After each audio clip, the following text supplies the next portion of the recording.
ini adalah salah satu landscape teknologi berbasis kontainer sebenarnya, yang kemudian digunakan untuk memanage banyak hal ya terkait dengan terutama tentang kontainer tadi. Nah, mari kita pelajari sedikit. Nah, dalam konteks Docker ya, apa kontainer ya, kontainer itu aplikasinya ya salah satunya Docker gitu kan. Jadi ya sama seperti tadi, kita punya virtual machine, aplikasinya ya Proxmox gitu ya, dan lainnya, Ubuntu Eucalyptus atau yang lain gitu. Nah, kalau kita bicara kontainer, maka aplikasinya adalah Docker. Nah, Docker ini bisa bekerja independen, ya, maksudnya kita punya resource, kemudian kita pasang Docker di satu environment. Tapi menariknya, Docker itu juga bisa dijalankan dengan konteks terdistribusi, atau di Docker itu disebut sebagai swarm atau rawa, gitu ya. Nah, sebenarnya mirip. Nah, jadi si Docker ini berusaha untuk memanage bagaimana kontainer-kontainer yang tadi ada di bawah itu kita kan dia berjalannya tidak hanya sendiri-sendiri ya, tapi juga berbasis cluster. Jadi kita punya cluster 1, punya cluster 2 dan seterusnya. Kita coba manage menjadi semacam pool. Sebenarnya kalau kita bicara balik ke virtual machine ya jadi kayak pool gitu ya, pool resources, tapi ini pool Docker. Bentuknya adalah swarm gitu. Dan kemudian nanti ketika ini sudah dijalankan, nah nanti kita bisa mengontrol agar Docker itu bisa berjalan menjadi sangat efisien ya satu sama lain, jadi semacam itu. Nah, menariknya dari Docker ini ya ini bisa menjalankan terutama Docker Swarm ya itu bisa menjalankan lebih dari satu kontainer ya, jadi itu yang menjadi menarik sebenarnya. Jadi bisa saja Docker ini menjalankan satu kontainer, kemudian di Docker yang kedua ini, Docker Swarm kedua ini menjalankan 2 kontainer dan seterusnya.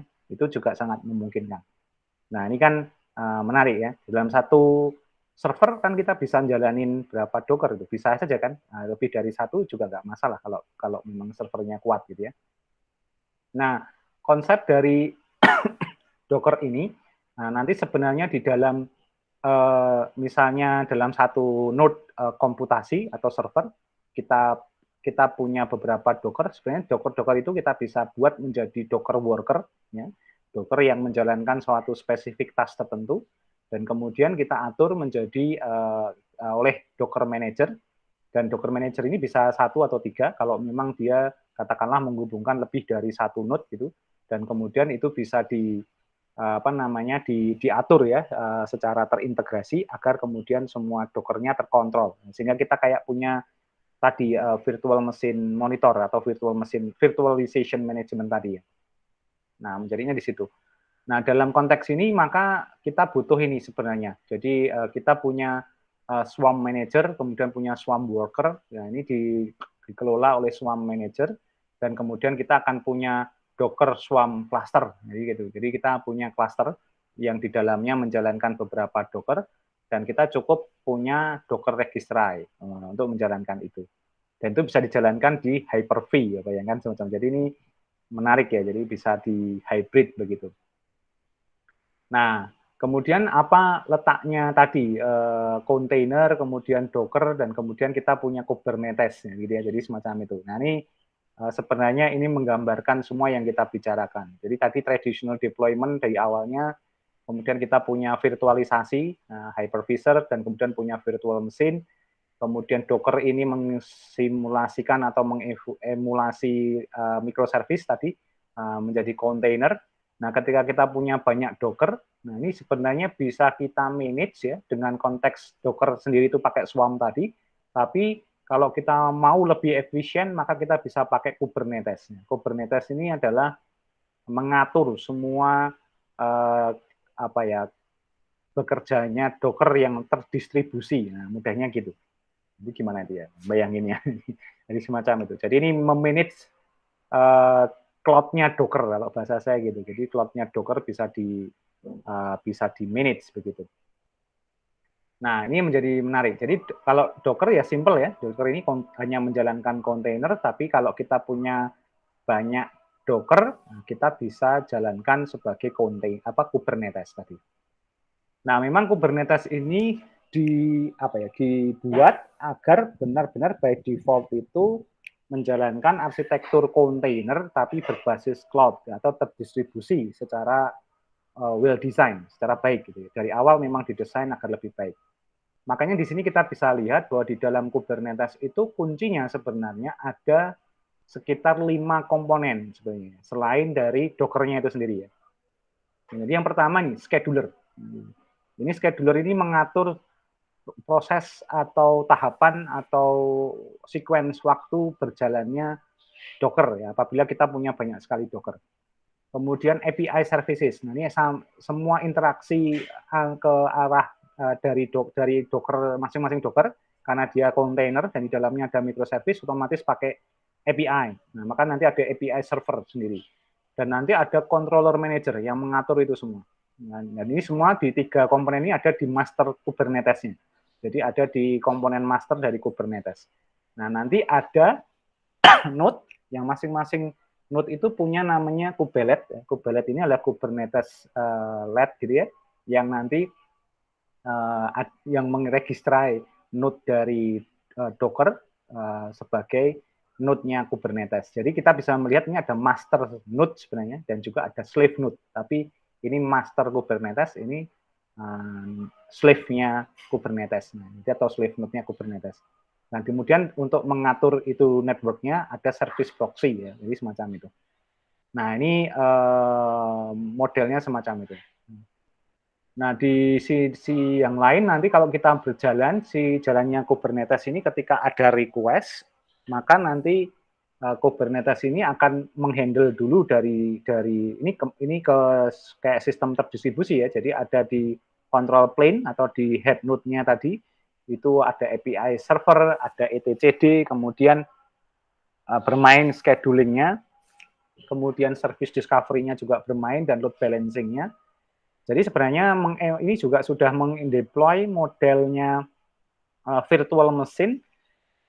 Dan ini kalau saya melihatnya ini virtual mesinnya Docker sebenarnya gitu ya. Jadi nah ini nanti jadi menjawab pertanyaan yang tadi sebenarnya. Kalau kita memang mau memaksakan diri bermain dengan ML di Docker, nah mungkin pakai Kubernetes gitu. Jadi malah akan jalan karena dia punya kemampuan ini scheduling, service discovery dan load balancing. Nah, ini yang membedakan. Kalau bermain hanya di Docker semata memang mungkin nanti tidak akan berhasil gitu ya. Tapi kalau Kubernetes nah, mungkin berhasil. Kalau tidak salah kemarin ada juga yang mengontak untuk riset tesis tentang Kubernetes. Nah, ini menariknya nih, salah satu yang saya sarankan bermain ini, ngutak-ngatik scheduling, service discovery, dan load balancing. Nah, kemudian nanti ini akan bermain dengan distributed node-nya si worker ya. Jadi menjalankan eksekusinya di Docker-Docker ini atau memanggil Docker-Docker ini. Jadi ini yang menjadi salah satu challenge dari penggunaan si Kubernetes atau konfigurasi di Kubernetes.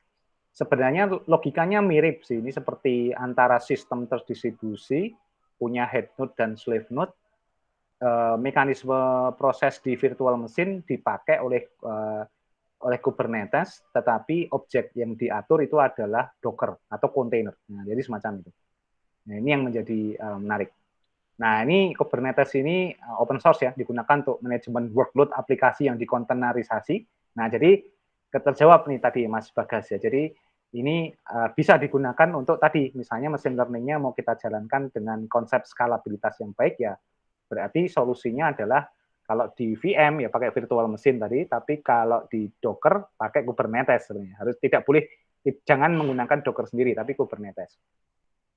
Kemudian menyediakan konfigurasi dan otomatisasi secara deklaratif ya. Kubernetes berada dalam ekosistem yang besar, berkembang cepat ya. Nah, ini bagus sekali. Kemudian ini bentuknya perangkat lunak, mengelola aplikasi yang digabungkan dalam kontainer di atas server cluster. Jadi sebenarnya tidak ada, kemudian menjadi tidak ada isu terkait dengan kapasitas storage ya, atau kapasitas resource. Nah, kapasitas resource-nya bisa nambah lagi kalau dibutuhkan, karena ini automatically di server cluster. Wah, ini pas nih. Kalau ada yang tertarik riset ini untuk tesis, ini Lab SKJ lagi bangun server nih untuk cluster serius gitu ya. Tapi memang awalnya kemarin kita bangun dengan virtual machine dan ini kebetulan mau kita pindah semuanya ke Kubernetes. Nah, karena ini ada node master, node worker, dan kemudian menjalankan aplikasi di atasnya. Jadi pendekatannya uh, uh, biar bisa mengimbangi high performance computer gitu ya. Tapi untuk level untuk microservice ya, keren sekali. Nah ini fiturnya biasanya ada platform kontainernya, ada microservice-nya, dan kemudian platform cloud ya. Jadi platform cloud-nya juga udah ada. Nah, ini control plane tadi yang saya sampaikan, ini seperti node master ya, tadi saya sudah sampaikan, ini seperti node master dalam sistem terdistribusi, dia berfungsi sebagai otak dari cluster Kubernetes. Kemudian, ini kita punya mungkin kemarin ada 9 node ya, Intel NUC, tapi mungkin 2 down, mungkin bisa main di 7 atau 6 node dulu begitu, nanti kita coba tambahkan. Ini menarik nih, sebenarnya bisa dikerjakan. Kemudian di situ ada penjadwalan, kemudian service observation, load balancing, resource management. Jadi dikontrolkan oleh control panel. Ini saya dulu disertasinya sayangnya nggak pakai Kubernetes, saya native di kernelnya. Jadi sekarang udah ada di Kubernetes, ini keren nih. Jadi lebih mudah, lebih enak sebenarnya. Kemudian ya ini level arsitektur ya, nanti levelnya di arsitektur. Nah ini adalah fungsi-fungsi kecil dari si Kubernetes tadi, ada API server. Ini API server adalah titik central point yang berfungsi untuk menghubungkan semua aplikasi dan service yang berjalan. Ini ditesiskan saja udah bagus nih. Ini bagaimana manajemen API services ini menjadi seperti kayak bikin apa namanya enterprise service bus itu ya. Jadi kayak gitu. Kemudian setiap permintaan komunikasi internal eksternal harus melalui API service. Jadi ada logging juga di situ. Termasuk nanti menentukan apakah validitas dari permintaan akses. Jadi kalau nggak valid ya tidak diselesaikan. Jadi kalau kita bicara security sebenarnya ini kuncinya di sini. Kemudian etcd ini adalah tempat penyimpanan informasi. Ini adalah server yang digunakan untuk menyimpan key value dari distribusi job. Jadi kalau di sistem terdistribusi kan masih ingat bahwa semua load atau task yang didistribusikan ke slave node itu kan tercatat, ada lognya. Nah itu disimpan di etcd ini. Termasuk fault tolerant, mengecek apakah service itu berhasil dieksekusi apa tidak, statusnya seperti apa. Nah itu ada di etcd. Nah ini juga sama, ini juga perlu di riset sebenarnya. etcd ini apakah bisa kita analisis apa enggak, sehingga kita bisa punya semacam, bahkan kemarin ada ide itu memainkan atau menganalisis log yang ada di etcd ini untuk di machine learning kan, misalnya ketika ada pola tertentu kita sudah tahu bahwa itu pola bahwa eksekusi ke suatu transaksi tertentu itu berpotensi fault gitu ya. Jadi itu bisa kita hindari. Jadi semacam itu. Kemudian ada worker node, ini di dalam Kubernetes cluster, worker node menjalankan semua aplikasi dan layanan, dan biasanya ada banyak worker node ya. Jadi ini saya lagi coba eksperimen di lab, jadi pasang Docker banyak di satu server, tapi kemudian di atasnya di-manage oleh Kubernetes. Nah, jadi tinggal nanti kita scale up, jadi kayak gitu. Nah, kemudian ada Kubelet. Kubeletnya adalah aplikasi kecil yang berfungsi seperti control panel sebenarnya. Seperti apa namanya di head node sebenarnya, tetapi sifatnya hanya satu worker. Jadi ini menarik ya. Jadi control plane-nya tuh otak, Kubelet ini lengannya. Jadi gitu. Jadi ini yang apa? Bersentuhan dengan node-nya. Kemudian control plane ini mengirimkan perintah, nih Kubelet ini menjalankan perintahnya, jadi semacam itu. Kemudian ada container runtime engine, nah ini menjalankan image aplikasi yang terdapat dalam kontainer, dan juga ini sebagai media berkomunikasi dengan Linux kernel yang ada di bawahnya. Nah, ini menjadi menarik ya, karena Kubernetes ini orchestration container, ini orchestration, jadi mengorkestrasi. Nah, isu-isu yang bisa kita riset di sini, scheduler, scheduling, service discovery, load balancing.